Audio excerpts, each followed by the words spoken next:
Hello everyone, welcome back to Baldur's Gate 3 Overexplained.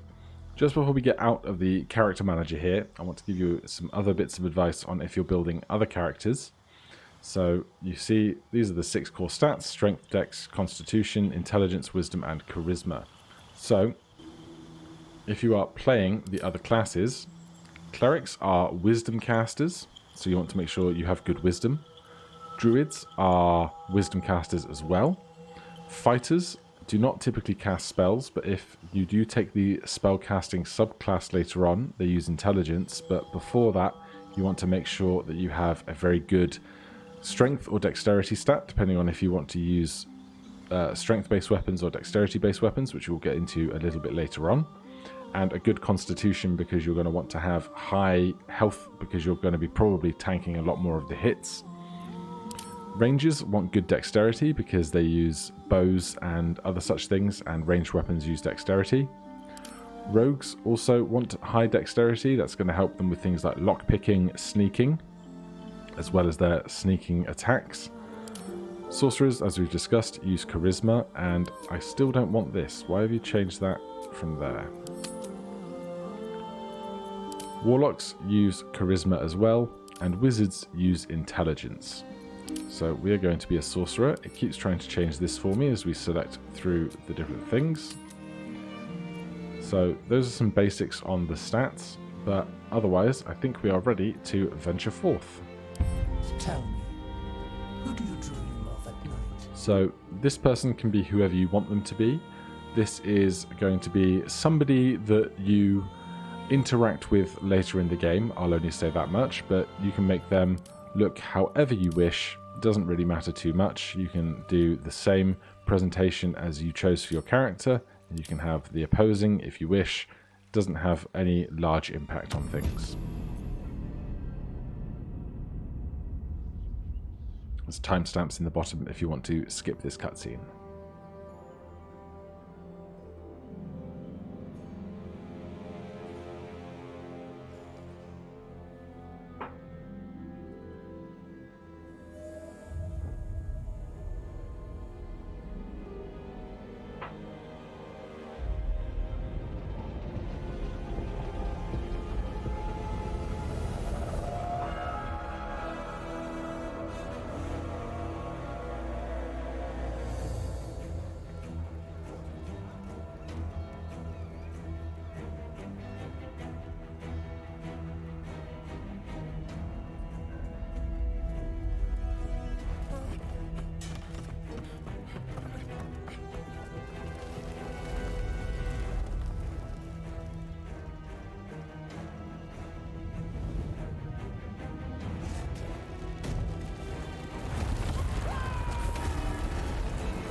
All very dramatic.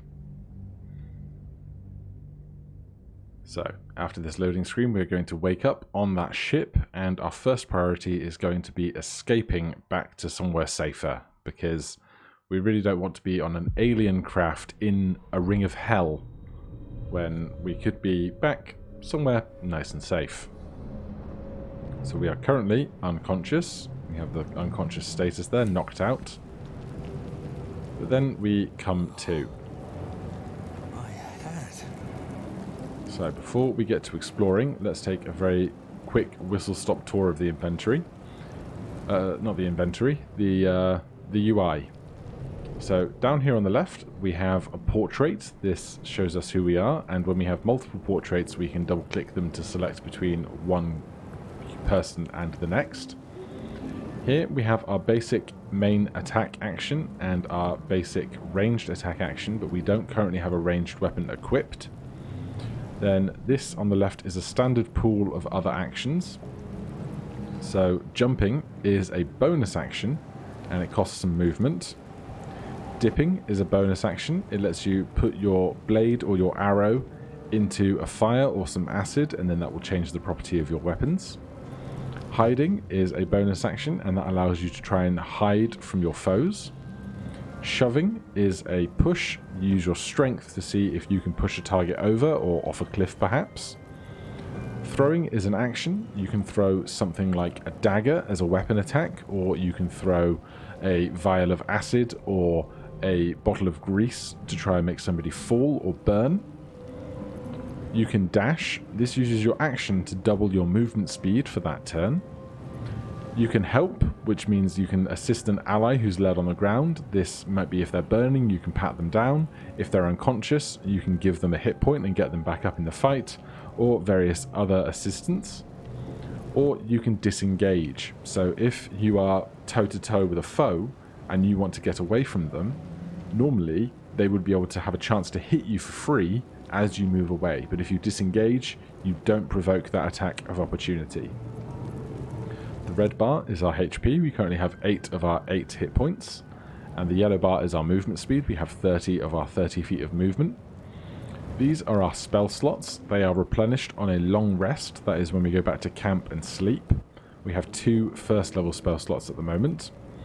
Again, there's our portrait. And then this pool here are various available skills and talents.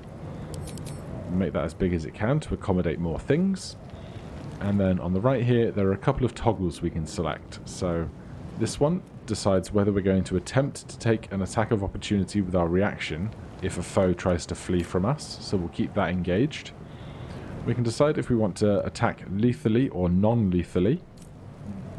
And then lastly over here we have the Tides of Chaos, which is a warlock feature, a sorcerer feature that we will get into later. But for now, we are in this place and we want to escape. We do also have the map in the top right corner. We can zoom in and out of that. This button would let us go to camp and end the day for a long rest. This button instigates a short rest. This is fast travel, although we have no locations to fast travel to at the moment. And then the buttons below get you to various other sheets. Now, if you press the Alt key, you can see things in your environment that you can interact with.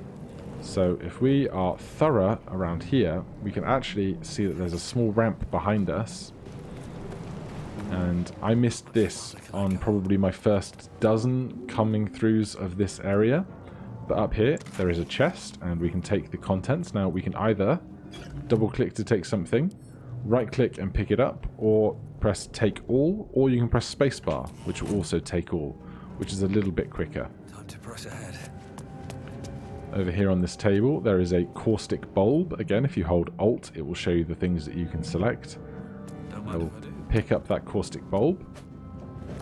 And then even further round still, there is another chest. And inside there, we have an Alchemist's Fire. Deals 1d4 fire damage per turn to any creature it hits. And a bottle of grease. Now, we need to get down. We can either walk round the way we had come, or we can jump down. So long as you can see where the arc goes. You see here it says target is too far, Sometimes it will say that something is out of reach, but so long as the arc finishes to a circle, you can successfully jump there. Now, we took 1 falling damage because of the height we fell from. We took 1 bludgeoning damage.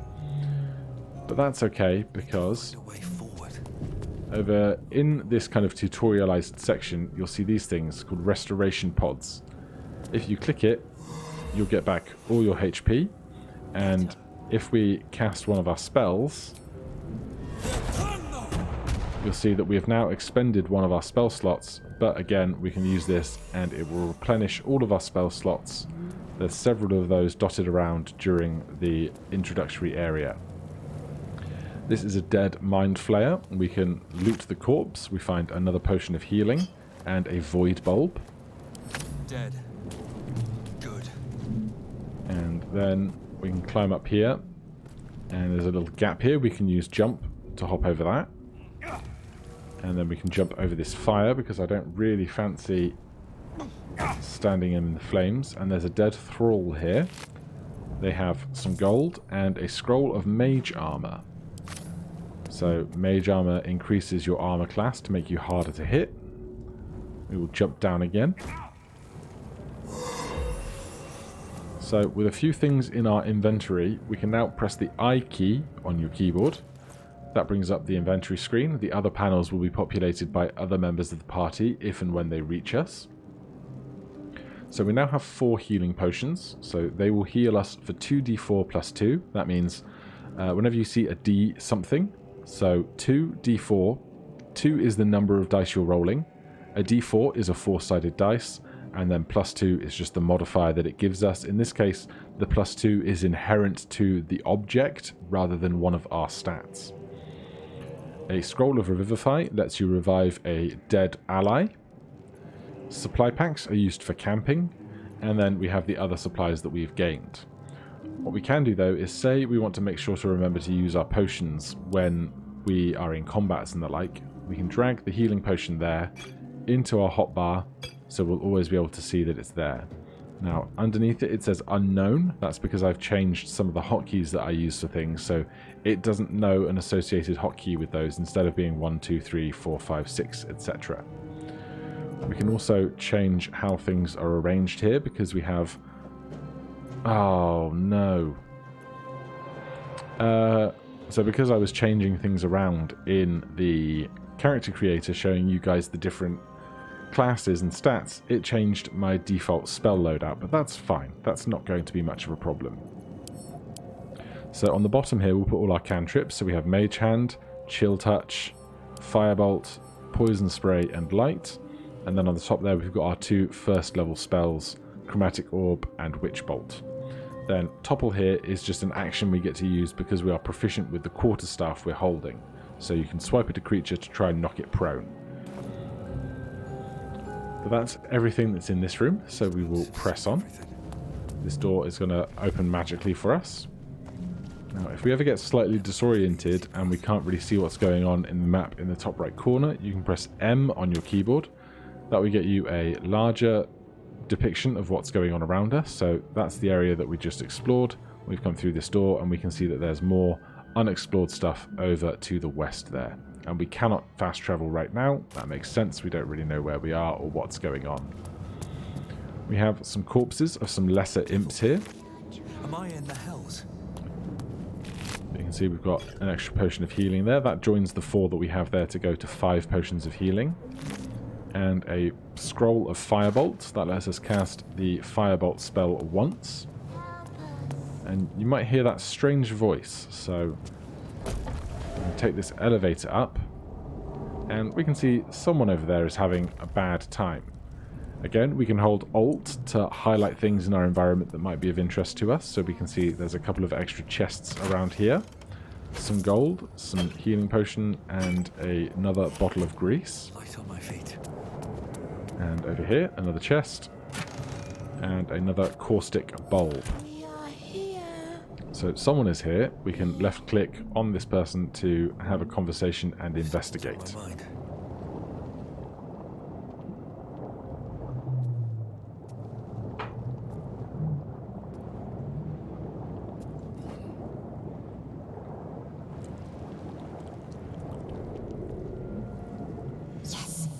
come to save us from this place. From this place you'll free us. The exposed brain quivers in expectation. So we did a perception check in the background there. They return. And then you have a selection of bits of conversation. So at any point you can select anything that you can see here. In the lower left we can go to the main menu and pause. We can change the character that we currently have selected, although right now it's just us. And here you have the dialogue history if you missed something. So, psionic presence, yes, you've come to save us from this place. From this place you'll free us. So that's the strange voice we were hearing. And then in the background we made a perception check. So we made a d20 roll, added any wisdom or proficiency modifiers that we have against a certain value. We don't know what that value is. Presumably it's quite low. But then we see that the exposed brain quivered in expectation. And then we can select something. So, you sound afraid. Why are you afraid? The enemy. So many enemies.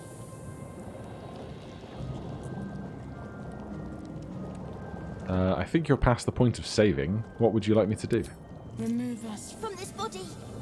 From this case. Free us. Please. So now we have another group of things that have been unlocked in this conversation. So we can still ask if they're talking to a man or a brain, but now we have 3 different things that we can use our set of skills to try and do. So we can inspect the exposed brain using our investigation stat. We can try and break the skull using our strength stat, or we can gently prise the brain from the skull using our dexterity stat. And if you're ever unsure about which of those might be the best option for you, depending on which character you're currently using in the interaction, you have different sets of stats. But if you highlight over the word, you can see that here our intelligence is -1, so that's not going to go very well for us.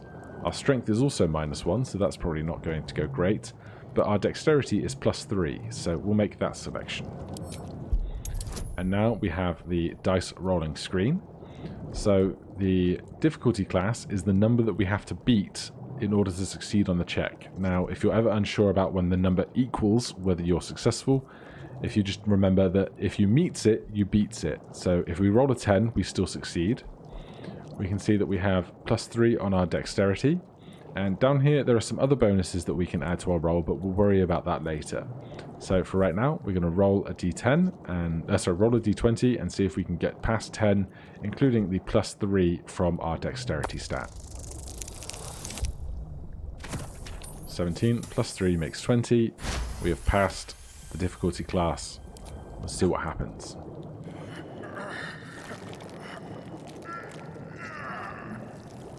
The brain lifts from the skull, but you notice an opportunity. You could cripple the strange creature, making it more subservient should it prove a threat. So we now have a chance to make a dexterity check to mutilate the brain, or we can spare it and any injuries. But I think mutilating it to making it not be a threat seems like a wise move. So again, this is a dexterity check now. The DC is 15, so this is a much harder task, but we can still attempt it and add our dexterity modifier. Unfortunately, 11 +3 is not going to be enough.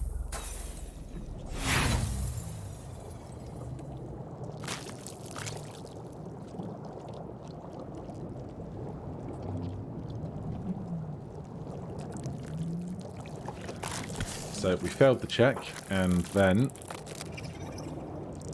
Oh, it's got legs.